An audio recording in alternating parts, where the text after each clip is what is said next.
भगवान कृष्ण जब द्वारका में आए तो भगवान श्री कृष्ण की 25 वर्ष की आयु थी और 25 वर्ष की आयु में भगवान का सबसे पहले विवाह हुआ देवी रुक्मणी के संग।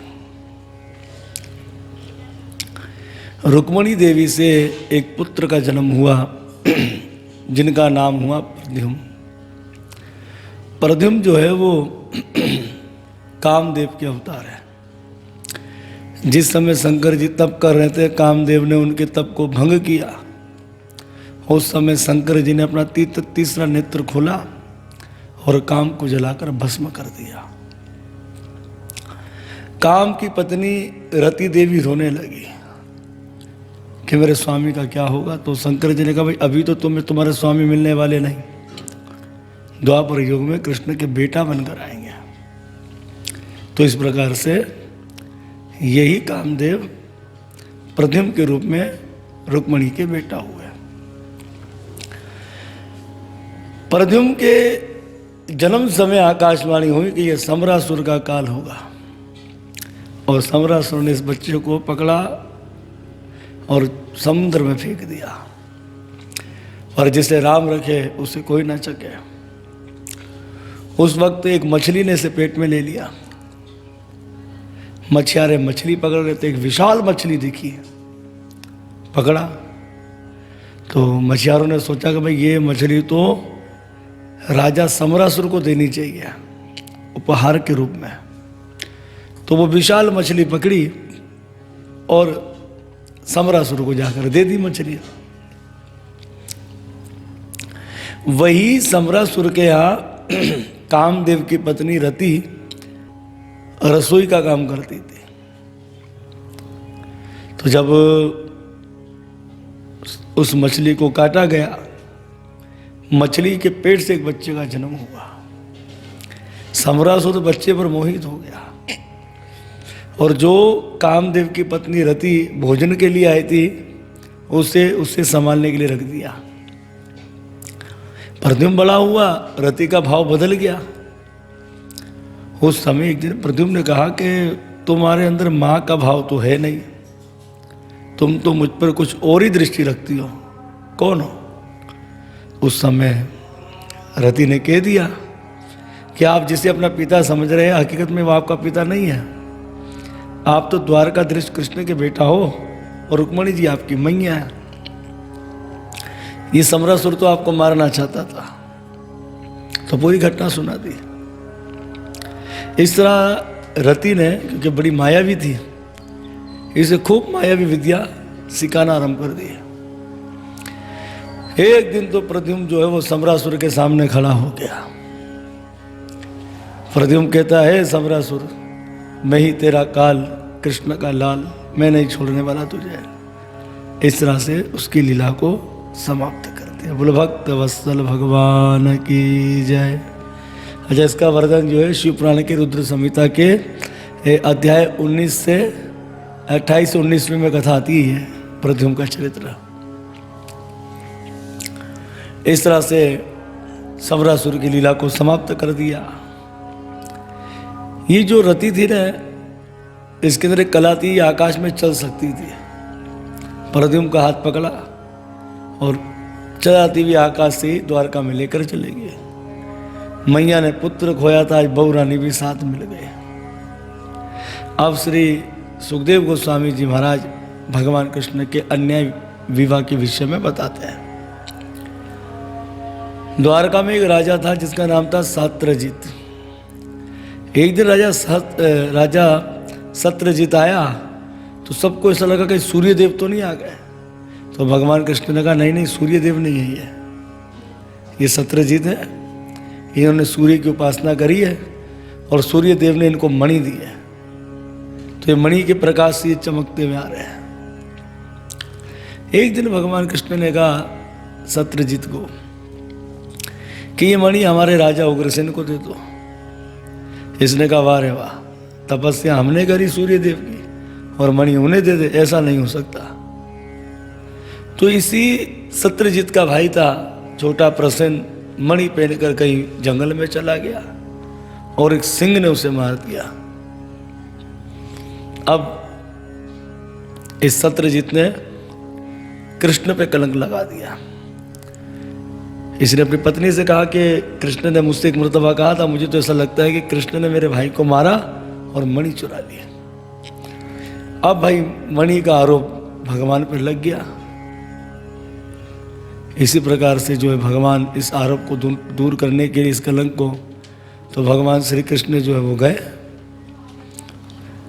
सेना लेकर गए। आज भी गुफा है।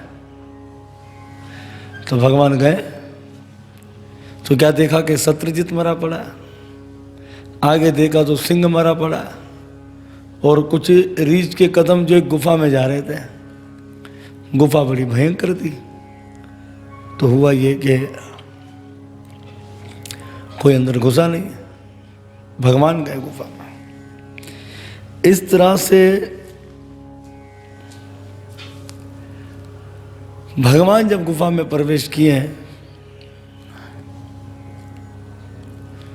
तो एक कन्या मणि से खेल रही थी।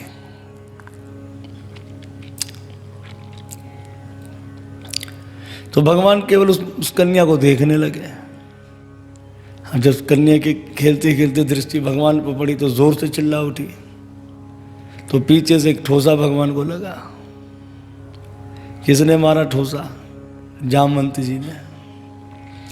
बदले में 2 भगवान ने ठोक दिया। अब यहाँ तो ये 28 रात जो चल रहा था, लेकिन 12 दिन हो गए भगवान को गुफा से नहीं निकले। तो जितने सैनिक थे वो चले गए। तो सबको ऐसा लगा कि गुफा के अंदर कृष्ण की मृत्यु हो गई है। अब जब द्वारका में जाकर कहा तो द्वारका में तो हाहाकार मच गया। जो मिले वो सत्यजीत को बुरा भला कहने लगे कि इसके कारण हमारे महाराज चले गए। यहां भगवान भाई खूब युद्ध कर रहे हैं। 28 दिन 28 रात खूब युद्ध चला। अब भगवान ने क्या किया कि 28वीं रात को उसको धर्म पटक दिया। जामवंत जी समझ गए कि ये तो प्रभु मेरे राम है। प्रभु कैसे आना हुआ? भगवान ने कहा मणि की चोरी का आरोप लग गया, हम तो मणि लेने आए। तो भाई जामवंत जी ने कहा तो बड़ी मुश्किल से एक बब्बर शेर को मारा। शेर को मारने के बाद मणि प्राप्त हुई। मणि मेरी कन्या ने ले ली, तो कन्या का धन पिता को नहीं लेना चाहिए। अगर आपको मणि लेने की इच्छा है तो कर लीजिए हमारी छोरी से विवाह। तो इस तरह तो जंगल में मंगल हो गया और भगवान श्री कृष्ण का दूसरा विवाह माता जामवती से हो गया। कौन है माता जामवती? बोलो पार्वती मैया की जय। क्या बात है गर्ग संहिता में, खुल्ला गर्गाचार्य जी बता रहे हैं पार्वती की है ये।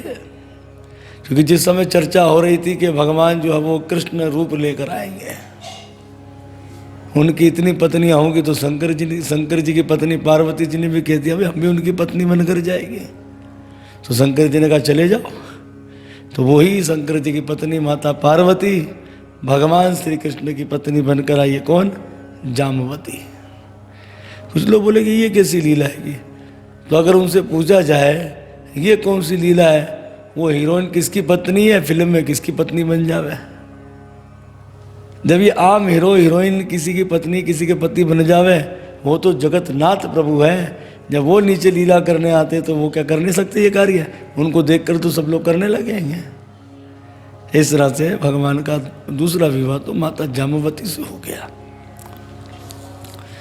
अब भगवान मणि लेकर आए तो सत्यजीत को कहा लो मणि। बोले महाराज ये आप रखिए। भगवान ने कहा नहीं, तुमने उपासना करी सूर्य देव की, तुम ही मणि रखे।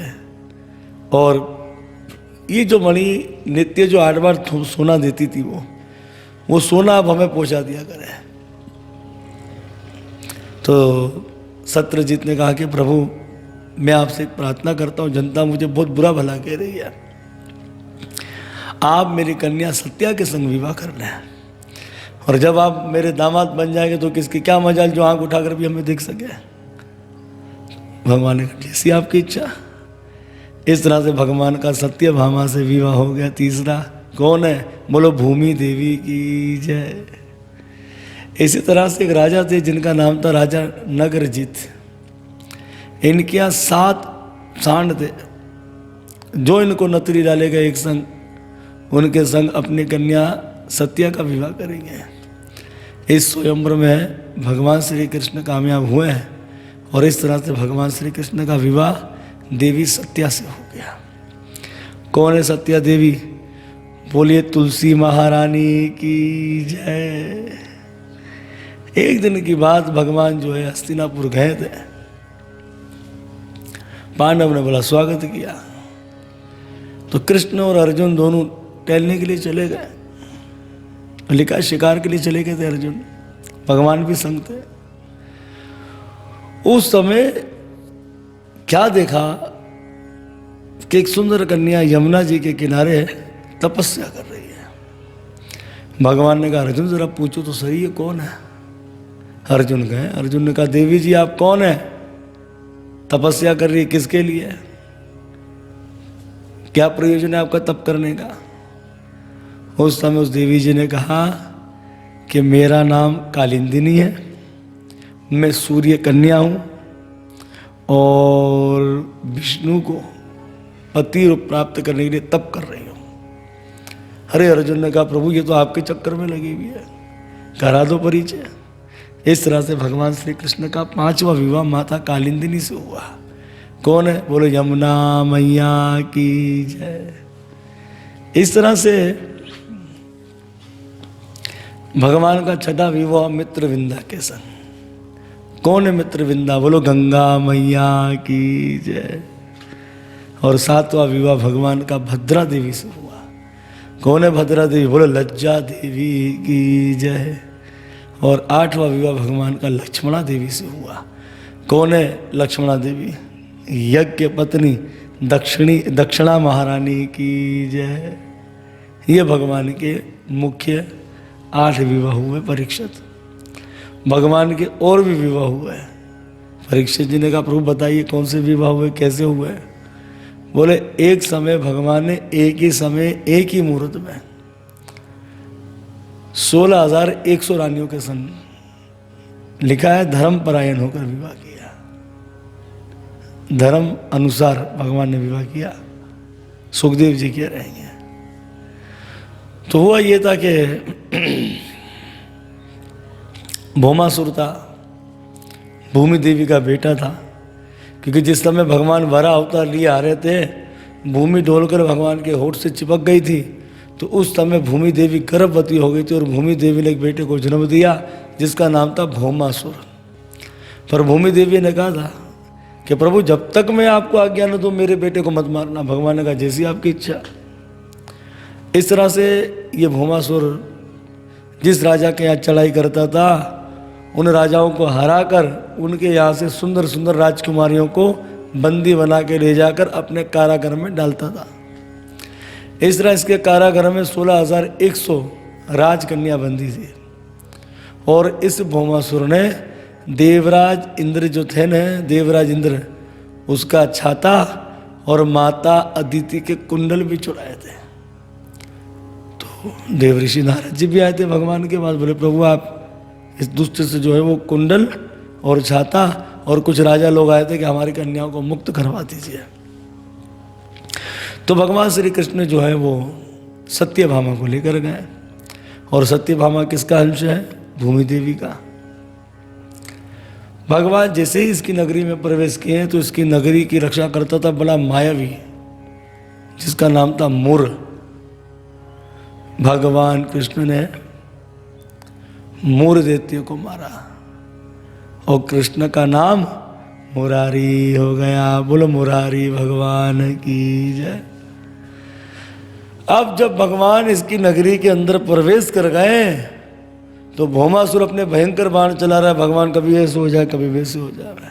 सत्यभामा ने कहा मारो इस दुष्ट को। अच्छा तो मार दो इस दुष्ट को, आपकी आज्ञा है। बोले हाँ। अब भगवान ने भौमासुर की लीला को समाप्त कर दिया क्योंकि भगवान ने भूमि देवी को वचन दिया था कि तुम कहोगी तभी मैं इसे मारूंगा। तो सत्यभामा जी ने कह दिया और भगवान ने इस भौमासुर की लीला को समाप्त कर दिया। और 16,100 कन्याओं से कहा कि देवियों अब तुम मुक्त हो गई हो, जाओ। तो उस समय उन्होंने कहा अब हमें कौन अपनाएगा, अब हमें कौन अपनाएगा, हम तो कलंकित हो गई है। इसलिए प्राण प्यारे, या तो हमें अपना, नहीं तो हम अपने प्राणों का त्याग कर देंगे।